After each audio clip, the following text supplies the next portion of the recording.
Who were you texting on your phone? If you still want me, come before I say yes. Hang on! I am coming to rescue you from that monster!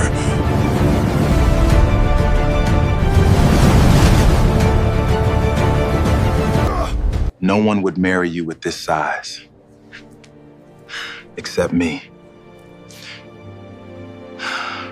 If you still want me, come before I say yes. Fingers shivered. As she typed the message, she sat on the floor of the bridal suite in a white gown that cost more than her first scholarship check. Bare feet on cold marble, tiny red pressure marks wrapped around both ankles. Her phone shook in her hand. She stared at the words for 3 seconds, added one more line. You were the only place I ever felt safe. Send. She closed her wet eyes, broke a piece of chocolate from the last bar she had brought from Seoul, chewed slowly, quietly like survival. The door opened without a knock. Emeka entered smiling, perfect suit. Expensive cologne, his eyes dropped to her phone instantly. Who were you texting on your phone? Judith locked the screen. Nobody. Her lips trembled. The smile did not leave his face. That was the dangerous part. Tilted his head the way people do when they already know the answer and want to watch you lie. Nobody. He repeated it like a verdict. Then his eyes moved down her body once, the way a landlord surveys a property. You know what I find incredible? Judith said nothing. I chose you. The word landed like something placed carefully on a wound. Every person at this wedding today looked at you and saw what you are. He straightened up. I looked at you and decided you were worth building. Judith's jaw tightened. I gave you confidence. I gave you a room to stand in. I gave you a name that opened doors your degree never could. His voice never rose. That was the cruelty of it. He was not shouting. He was informing. And you are sitting on the floor of your own wedding texting nobody. He reached down and adjusted her necklace, too tight, one finger pressing the chain against her throat, just long enough to make her swallow. Then he smiled again. 400 people are waiting. He left, the door closed. Judith sat very still, stared at the locked phone screen, then down at the chocolate in her hand. She ate the last piece, stood up slowly, and walked toward the window, overlooking the ocean. Far out on the Atlantic, 3 black speedboats cut through morning mist, fast, organized, silent in the way that only rehearsed violence can be. Kang held the wheel of the center vessel himself.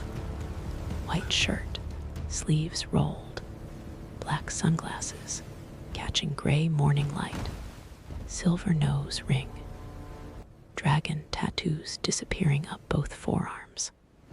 He did not check his phone. He had read the message once. That was enough. His men flanked him in tight formation.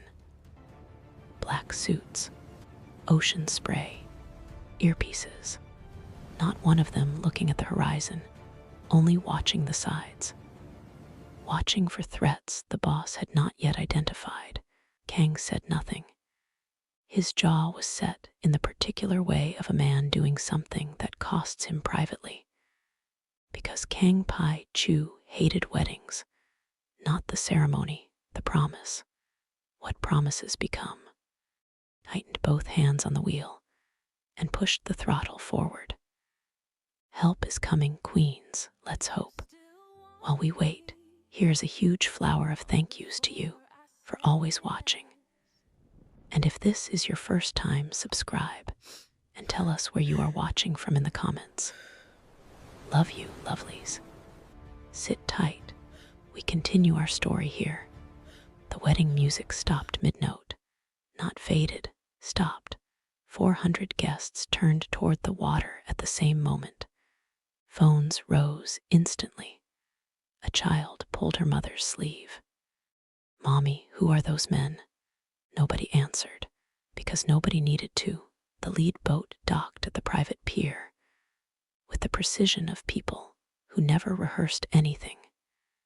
Kang stepped off. Rain had started, soft and deliberate, the way Lagos weather punishes formal occasions. One of his men handed him his jacket mid-stride without breaking step or making eye contact. Kang did not put it on. He carried it. The crowd parted before he reached them, not because anyone said move. Some men carry a frequency that rearranges rooms before they enter them.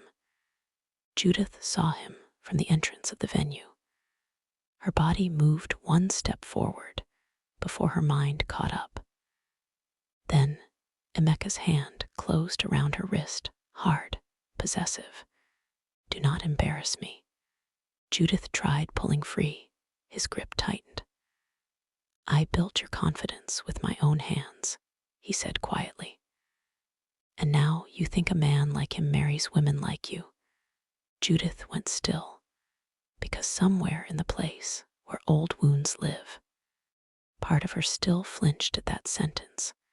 Kang reached them. No music, no announcement, no dramatic score. He looked at Emeka once, then past him.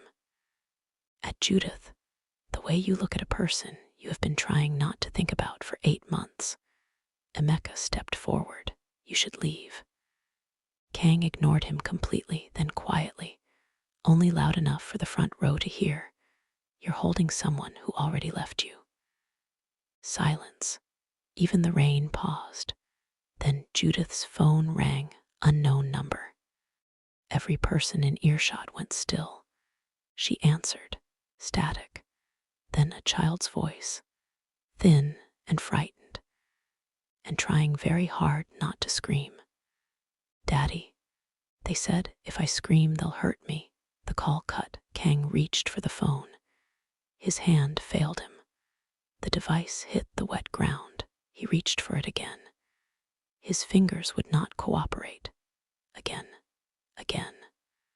The man who had crossed an ocean in a speedboat to collect a woman from her own wedding was on his knees in the rain trying to pick up a phone his hands could not hold.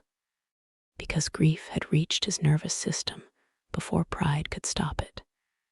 Judith bent down, picked it up, placed it in his palm, and closed his fingers around it. Their eyes met at ground level, and she understood.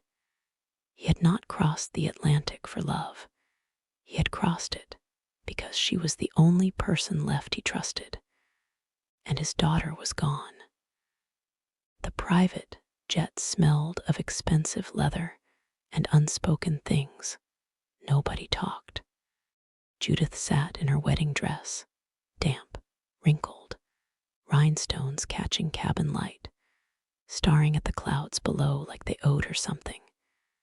Kang sat across from her, still, Sunshine's number on his phone. Redialed, failed, redialed, failed. Each attempt tightened his jaw by 1 degree. Judith noticed blood near his shirt cuff fresh. And for half a second, bright surgical lights flashed across her memory. A flatlining monitor, hands shaking in surgical gloves. A woman dying on a table.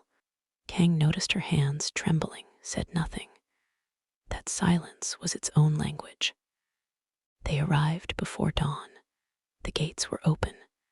That was the first wrong thing. No guards at the perimeter. One black SUV with a shattered windscreen near the entrance. The front doors, unlocked. Kang stepped out of the vehicle and walked directly inside. Broken glass on marble. Overturned furniture. A covered body near the staircase, respectfully arranged. Kang walked past it without stopping. Only one room mattered. Sunshine's door stood half open. He reached it and stopped. His body refused the threshold. Judith stepped beside him quietly and looked in, everything untouched. Pink slippers beside the bed, stuffed animals on shelves, crayon drawings covering the wall, one showing sunshine holding Kang's hand under a badly drawn yellow sun, childish handwriting underneath it. Daddy promised he won't leave again. Kang stared at those words for a long time, then whispered, barely audible, "I was late." Words carrying the weight of every decision that brought them here. Later, his office. Darkness, the voicemail played again. "Daddy, Daddy, where are you?" He pressed the phone against his forehead. Not crying, not yet. Just a man holding the last sound of his daughter against his skull, like it could fuse there permanently. Then his shoulders moved once, twice, and he broke apart quietly. Judith stood at the door, stepped back. Some grief is too sacred to witness. 3 weeks later, Judith returned to medicine. Out of 5,000 applicants, she was the one they called. Her name preceded her like a trumpet now. The doctor who performed the impossible surgery. The scholarship student who restored what every specialist said could not be restored. For 3 weeks, the hospital felt like air after a long time underground. Then a patient arrived, complex spinal presentation. Her specific expertise, her specific lane, 40 minutes into treatment. The man turned blue, not metaphorically, clinically. The specific gray-blue cyanosis of acute systemic poisoning. The compound in his blood matched, in structure, in dosage signature, the exact neurotoxin Judith had documented from Kang's midnight medication tray in part 1 of this story. If you missed part 1, quickly check it out and come back here. We are waiting for you. Subscribe so you don't lose track of our channel. The toxins contained the same compound she had filed in the criminal case against Kang's stepmother. The same documentation, now weaponized against her. The patient's family named her before the resuscitation team had finished their report. A fabricated text message showed Kang's number authorizing the injection. Judith stood in the corridor in her surgical coat and watched the machinery of a second frame assembly take shape around her. The same cold precision as the first, the same silence from everyone who could have spoken. Kang arrived at the hospital entrance publicly. That was the mistake. The cameras were already there. By midnight, the internet had fused them permanently. Mob surgeon, Mafia doctor. How many patients really died? The next morning, a fluorescent administrative office. Papers slid across a table. No eye contact. We are suspending your license pending investigation. Judith emptied her locker alone, folded her white coat, set her stethoscope in the box with both hands, then noticed her hands were trembling. The exact same tremor she had watched in Kang's fingers. Every time Sunshine's name appeared, pain was changing her too. And that terrified her more than the suspension. That night, she watched the news alone. Fraud, butcher, gangster doctor. Then the screen changed. Kang arriving home, gray, bloodied, another failed search raid. His face beyond exhausted, beyond human, just empty. And Judith finally allowed herself to think the thing she had been holding at arm's length for weeks. Everyone near him gets destroyed. His stepmother, his guards, his daughter, her career. Her name, maybe love around a broken man, was just another form of drowning. Before sunrise, she was gone, no message. No goodbye, no dramatic farewell, just absence, which is sometimes the loudest possible thing. Neon smoke, cheap speakers, old Korean pop songs nobody remembered the full lyrics to anymore. Judith stood behind a beach grill in an oversized hoodie, flipping fish over open flame, while drunk men argued card games at plastic tables nearby. Nobody whispered about her appearance. Nobody expected the impossible of her. Nobody looked at her like a failed miracle. For the first time in years, she was anonymous, and anonymity felt like oxygen.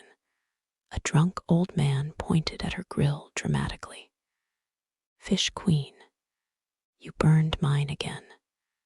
Judith laughed accidentally, actually laughed. The sound surprised even her. "You were drunk before you arrived," she said. The whole street erupted. The old man clutched his chest. "Betrayed." She laughed again. And this time it did not surprise her. Barefoot by the fire that night, the pressure marks on her ankles already fatting, street kids stealing fish from cooling trays. One boy caught red-handed, frozen. Judith held out another skewer. "Next time just ask." Boy bowed 17 times before running away. Somewhere across the street, terrible karaoke started. Everyone screamed at the man to stop. He kept singing. And for one moment, life was small, and small felt safe. She arrived on a Tuesday, heavy makeup, leather jacket regardless of temperature, skirt that made the older vendors click their tongues, eyes that missed nothing and revealed less. She sat at the gambling table and won every round she touched, every night without fail. The men cursed constantly, accused her constantly, but the money kept moving to her side of the table. Judith noticed stranger things. The girl always chose the seat closest to the grill. She reacted too quickly. Whenever Judith was hurt, a burn, a stumble, a heavy crate lifted alone. One night, an older woman nearby hummed an old lullaby while cleaning tables. The gambler girl froze completely then, quietly, without seeming to notice she was doing it, hummed the next part. Judith looked at her, filed the moment away without knowing why. Who could this strange girl be? Tell us what you think in the comments, because what happens next is a shocker. Keep watching. 3 men stormed the gambling table on a Friday, tables overturned. Glass everywhere. She cheated. The gambler girl stood, fear crossing her face for the first time. They hit her before she could speak. She went down hard. Judith froze. Old trauma flooding back. Operating rooms, flatline monitors. Then instinct overrode memory. She moved. Voice that came out of her did not belong to a barbecue fish seller. It belonged to a chief surgeon. Everyone paused. Judith dropped beside the girl immediately. Pulse check, rib assessment, internal bleeding risk. Using fishing wire, alcohol, clean rags from nearby vendors.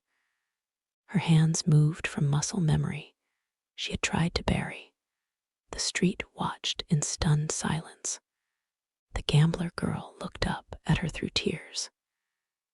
"You sound like my mom." Judith's hands stopped for one full second, then continued working. Police sirens. The girl grabbed her sleeve desperately. "If they take me, they'll kill me." Judith looked at her, at the officers approaching, at the girl's terrified face. One decision when the officers arrived. Judith looked at them calmly. Minor alcohol reaction. Soft tissue bruising. Nobody here matches your description. Her voice did not shake. The officers hesitated left. And just like that, Judith crossed a line she could never go back across. Not innocent anymore. Not clean anymore. She understood Kang a little better now. A black vehicle stopped near the curb 3 nights later. Judith was cleaning the grill alone when she heard the door open. She did not look up immediately. Then the silence changed. She lifted her face. Kang stood under the streetlight, older, thinner, the kind of tired that sleep cannot touch. For 1 second, he did not recognize her. The oversized hoodie, the barefoot stance, the smoke in her hair. Then she met his eyes, and the recognition hit him like a physical thing. Judith took 1 step back. Kang moved forward and closed his hand gently around her wrist, not possessive, not controlling. The way a man holds the last warm thing left in a world that has gone very cold. She stopped, he whispered. Sunshine is alive. Somewhere. I know it. Wall Judith had been building for 8 months crumbled in 4 seconds. Tears hit her without warning. Kang pulled her into his chest. No passion. No lust. No unfinished romance. Just 2 people who had been carrying identical grief alone, finally setting it down in the same place. A tear fell from his face into her hair. She felt it. Neither of them spoke. They shared food at the closed grill, sat side by side watching the ocean breathing, just breathing. For 7 minutes, the world left them alone. Then, helicopter lights. Sky above the street exploded with white beams. Gunfire tore through the night. Vendors screamed. Tables flew. Bodies hit the ground. The old man, the one who argued every night about burned fish, collapsed, protecting the space where Judith had been standing. Judith screamed his name. Kang pulled her down behind overturned steel, bullets shredding metal above their heads. The street that had been her only safe thing, gone. Again.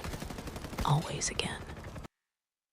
Did you notice that Judith had a peaceful life before Kang arrived again? But Kang also saved her from her monster fiancé, Emeka, who is really at fault for Judith's misfortunes. Watch closely, something big is coming. Safe house. Generator hum. Kang's wounded bodyguard on a makeshift table. Judith's hands moved through the bullet extraction with precision and visible terror simultaneously. The buried memory returned fully this time. The pregnant mother, the crashing vitals, the hospital executives pointing at the youngest doctor in the room. You signed the report. You take the blame. She had spent 2 years trying to save enough people to forgive herself for the one she could not. She understood that now. Nearby, the gambler girl stirred. Judith turned and saw it. A small crescent-shaped birthmark below the girl's shoulder. Judith had seen that mark before in a photograph. On a 5-year-old girl standing beside a cliff edge screaming for her father. The girl began humming softly in half-sleep, the same lullaby. The continuation Judith had never heard anyone else know. Kang entered the room. The girl's eyes opened slowly, found him. Her face broke open. Daddy, the word hit the room like a detonation. Kang dropped to his knees, no restraint, no control, no mask. He cried openly, the way a man cries when a grief he had accepted as permanent suddenly reverses. Sunshine wrapped both arms around him, whispering through tears, "You came back. You came back. You came back." She had stayed away because they had told her that returning would kill him.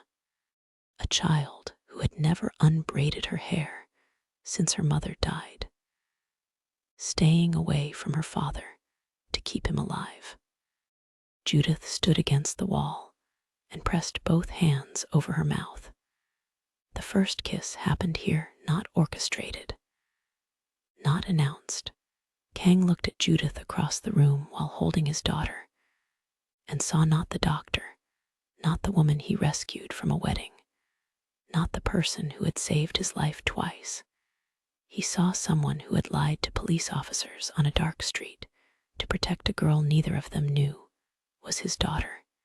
He crossed the room and kissed her once.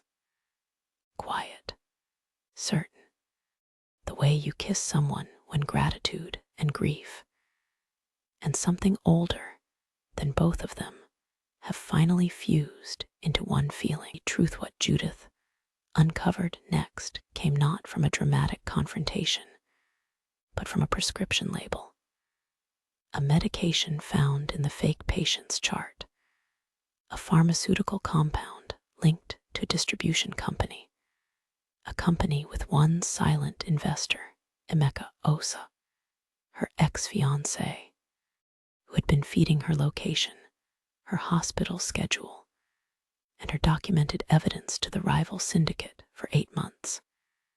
She sat with that knowledge alone for 6 hours before she told Kang. He went very still when she did, the particular stillness of a man who has enough restraint not to act immediately, but not enough to feel nothing. She put her hand on his. Let me finish it. The ceremony hall was cold and immaculate, the ex-wife in white, composed, victorious. Kang's half-sister seated to the left, the woman who had operated as his ally for months, who had recommended the hospital position, who had built the frame using Judith's own documented evidence. Kang at the altar, hollow, playing the role long enough to spring the trap. Judith was not in the room. She was everywhere else. Police positioned in hallways, stairwells, vehicles outside. Air traffic coordination locked. Every exit covered, the efficient reached the vows. Then the doors opened. Judith walked in. No explosions. No dramatic score.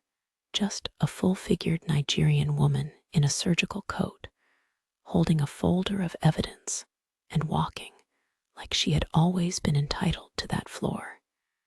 She looked at the ex-wife, at the half-sister, at the investors in the front row who had funded the syndicate through shell companies Judith had traced across 3 countries. The remarriage clause in the Kang estate inheritance contract. Her voice carried across the entire room. If Kang Pi Chu remarries his ex-wife, 50% of the estate transfers to a secondary beneficiary within 48 hours. That beneficiary was not his stepmother. It was never his stepmother. She set the folder on the nearest table. It was always her. She looked at the half-sister. The room went completely still. Then everything happened at once. Officers moved. Exits sealed. The half-sister stood, her composure finally, visibly, permanently gone. The ex-wife reached for her phone. It was already too late. She did not fight the arrest. She looked at Judith across the chaos of the room and said one thing, biscuit. Judith went absolutely still. The name of the dog, Judith's family dog. The fat, fearless animal that had followed a frightened Korean boy around a Lagos compound for 3 weeks in 1999, sleeping at the foot of his mattress, eating from his hand when he refused everyone else's. Nobody alive should know that name. Unless they were there, the half-sister's eyes filled. Not with manipulation, not with performance, with the specific grief of a person who built 20 years of bitterness on top of 3 weeks of warmth, and is now watching the warmth win. She said very quietly, "Your mother fed us jollof rice. She called us her children for 3 weeks and meant it." She sat down on the floor, not dramatically, the way something structural gives way.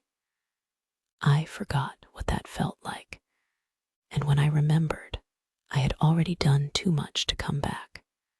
Kang stood across the room, watching his half-sister cry on the floor of the hall she had tried to take from him. His face was unreadable. Then he crossed the room, crouched in front of her, and said quietly, without audience, without performance, "You are a Kang. You have always been a Kang. I should have said it before it cost us both this much." She put her face in her hands and wept like someone who had just been given something 20 years too late, and was grateful and devastated in equal measure. Small ceremony, no 400 guests, no luxury canopies, no white lies, just the ocean. A small group, late afternoon light turning the water gold. Judith stood barefoot in the sand, no heels. No pressure marks, sunshine stood beside her, braids loose for the first time since her mother died, held in both hands, looking up at Judith. "That evening, will you teach me a new style?" Judith looked down at her. Kang went very still behind them, because that was the moment, not the surgery, not the cliff, not the garden in part 1, this. A child offering her hair to someone new. Kang faced Judith at the water's edge. His hands trembled slightly, she noticed. She took both his hands in hers before the efficient began. The trembling slowed. He looked at her and whispered, "This time stay." She smiled. Not because everything was fixed, not because the world had finally decided she deserved this, but because for the first time in her life, she was not surviving, she was safe. "You have made it this far. Make it official. Subscribe, like, and comment. Not because I asked, but because every woman deserves love irrespective of size. Wait." That evening, a package arrived at the estate. No return address. Inside, a photograph of Lagos. 1999, a Nigerian woman, a Korean woman, 2 children at a family table, a dog in the foreground, everyone laughing on the back in Korean handwriting. "We have been watching since Nigeria." Kang held the photograph for a long time. Judith looked over his shoulder. The photograph was not taken by anyone at that table. Someone else had been in the house. Someone who had been patient for 26 years and was not finished yet.